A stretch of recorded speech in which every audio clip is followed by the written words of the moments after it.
I truly hate to say it, but I'm just going to warn you now. This is going to be a disappointing season for BYU. The Cougars were so close to making a bowl game last year, their first season in the Big 12. And now this year's team, in theory, is better than the one they had last year. But that might not show in the win column. So welcome back to the Gridiron Expert, guys. Ready to talk some BYU football. Let's break down their schedule, their record, their roster for this upcoming season. As always, please continue to like, comment, subscribe, share our videos, and check out everything down in the description below. That includes our website, thegridironexpert.com, where you can gain access to our exclusive weekly newsletters and our expert picks. Some of the best spread picks in the entire country for one of the lowest prices in the country. We want you to take advantage of those picks, guys. We want you to sign up for those today. We want you to check out everything down in the description below so you can become a member of our GE Nation. So BYU, guys, look, I really like this program. I really like what they're doing, and I want to see them in the postseason. Was hoping they'd get there last year, and it looked like they might, right? They started off 5-2, one win away from the postseason, and then lost 5 straight, including heartbreaking one-possession losses to Oklahoma and Oklahoma State in the final 2 weeks of the season. You look at this team this year, they, on paper, are better. The roster looks more complete. They look a lot better. Year 2 under the defensive coordinator of Jay Hill. Defense was all that great last year. They should be better, but the schedule is going to prove to be very difficult for them. We'll get to that in 1 second. But why do they look better? We look at the offense. 8 starters are back, and this offense battled injury after injury after injury last year. Same with the defense. A lot of big injuries on that side of the ball, too. If they can stay healthy, that's paramount, right? Maybe BYU would have made a bowl game if they'd stayed fully healthy all year long. So that's number 1. Health played a big role in some of the disappointment of last year. They only averaged 23.1 points per game and only 310 yards per game offensively. They bring in a transfer quarterback in Gary Bohannon, who started his career at Baylor, transferred to USF, now is playing at BYU. LJ Martin returns at running back after rushing for over 500 yards last year. Their top wide receiver, Chase Roberts, does return alongside Darius Lassiter and Cody Epps. And the offensive line has 88 starts up front, career starts up front. So this is a BYU offense I think should see improvement. 23 points per game isn't going to cut it in the Big 12. It's going to be very hard to even make a bowl game when you're averaging that little. They should see a pretty big rise in those statistics if they can stay healthy. Defense. 6 starters are back after giving up nearly 30 points per game and 418 yards per game, 178 of which were on the ground. I think a lot of people thought Jay Hill was going to come in here and immediately transform this defense. I thought the same. I thought their defense was going to be pretty strong last year. That was not the case. Hopefully now in year 2 under his schemes, they can get there. You take a look at what they lose, though. They lose their top 2 tacklers. That's a big blow. But 5 of their top 8 overall are back, led by Tyler Batty. 5.5 sacks last year up front on the defensive line.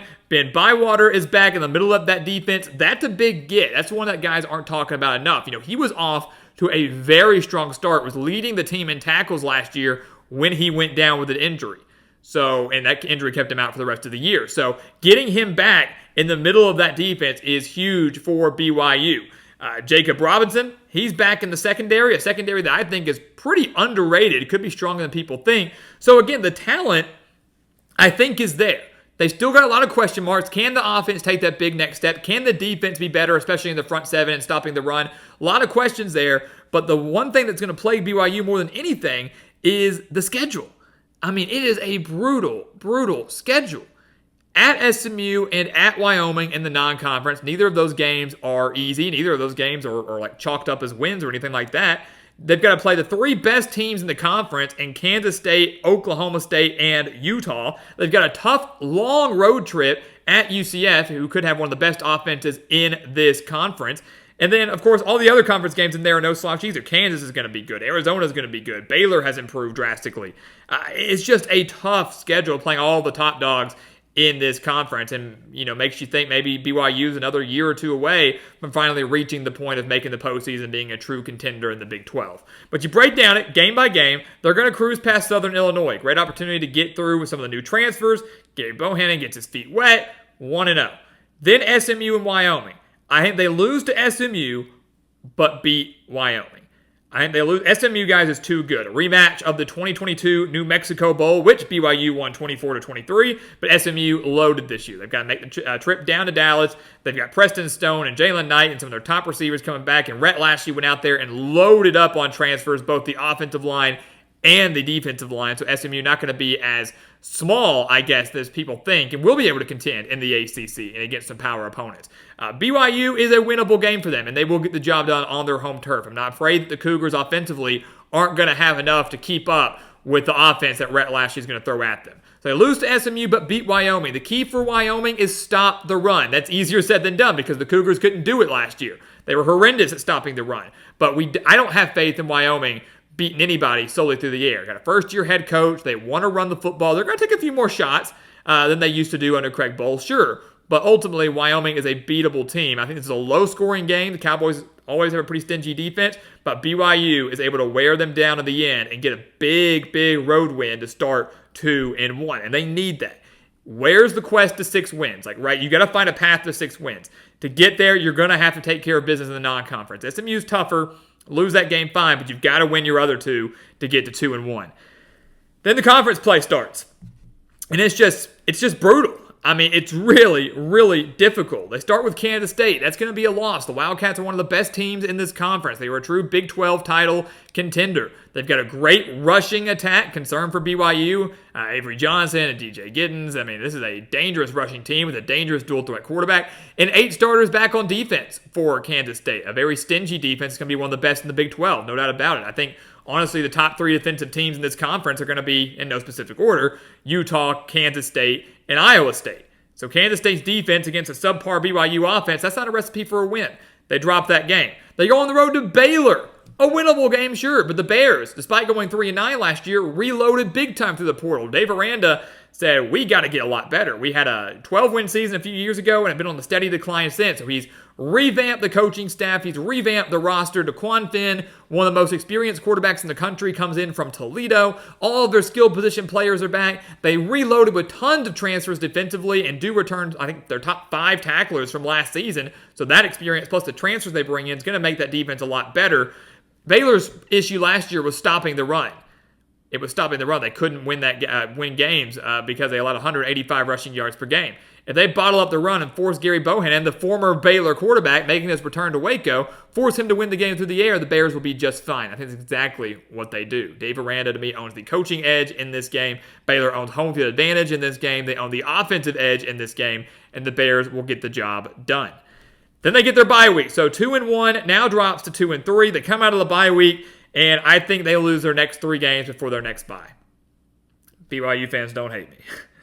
Arizona is too good offensively. I love Noah Fafita. I love Teteroa McMillan. And their ground game is actually going to be extremely underrated. We talk so much about how good we think Arizona's passing game will be, and it will be. But the run game is what's so underrated about that Wildcats team. I think it's going to be something that catches teams by surprise.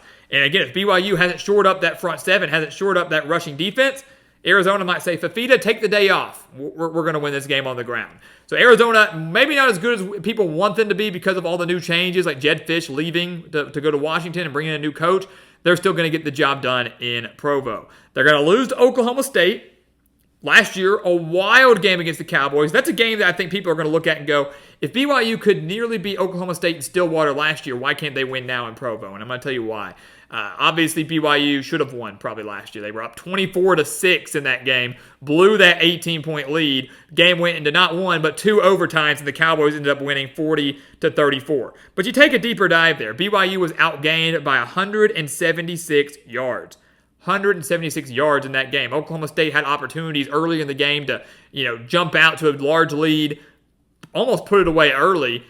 Didn't do it. Credit to BYU's defense for handling that. But when you're outgained by 176 yards, that's pretty telling. Last year, they allowed 182 rushing yards to Oklahoma State. Now, Ollie Gordon is back after being the nation's leading rusher with over 1,700 rushing yards. Oklahoma State, across the board, has an opportunity to be better than they were last year, and that's a scary thought considering they've won 10 games and were the Big 12 runner-up. So I think BYU gives them everything they can handle. I think it's close for a while, but the Cowboys still get the job done.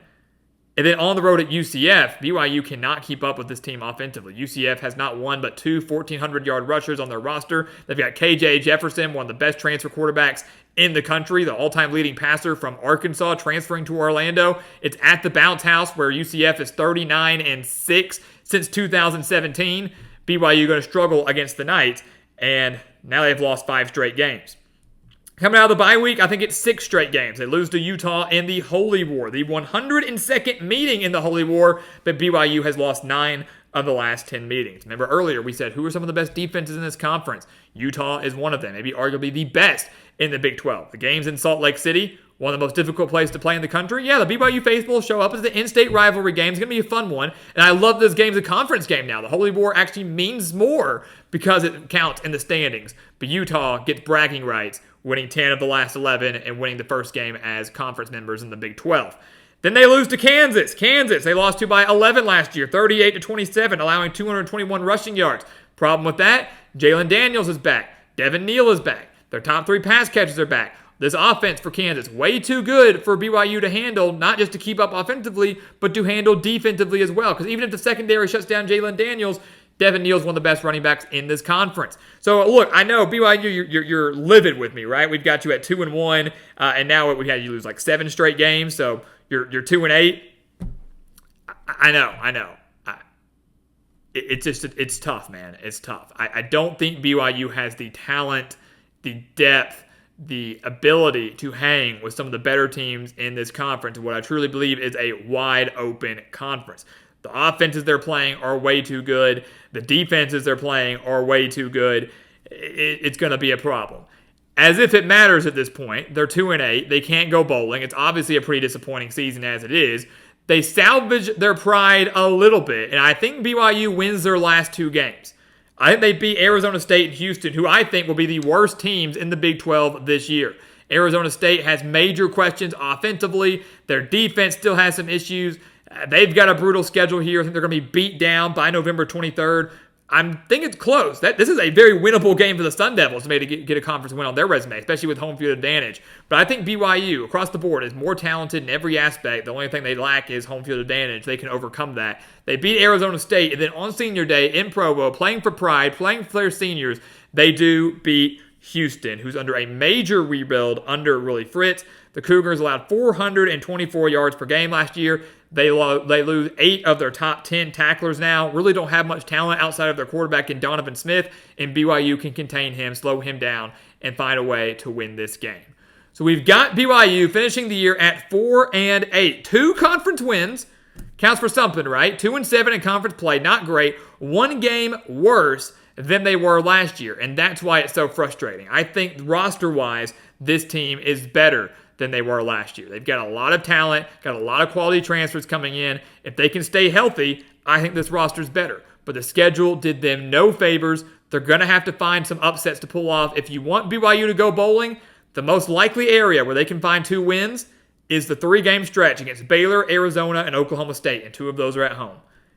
If BYU wants to go bowling, they've got to win 2 of those 3 games, because all the other ones, I just don't see it happening. So if they can win 2 against Baylor, Arizona, Oklahoma State, they will go bowling for the first time since joining the Big 12, but I'm not calling for it. I think it takes another year of growing pains in this transition from being an independent to a power conference member, but maybe next year could be the year that BYU finally breaks through and reaches the postseason.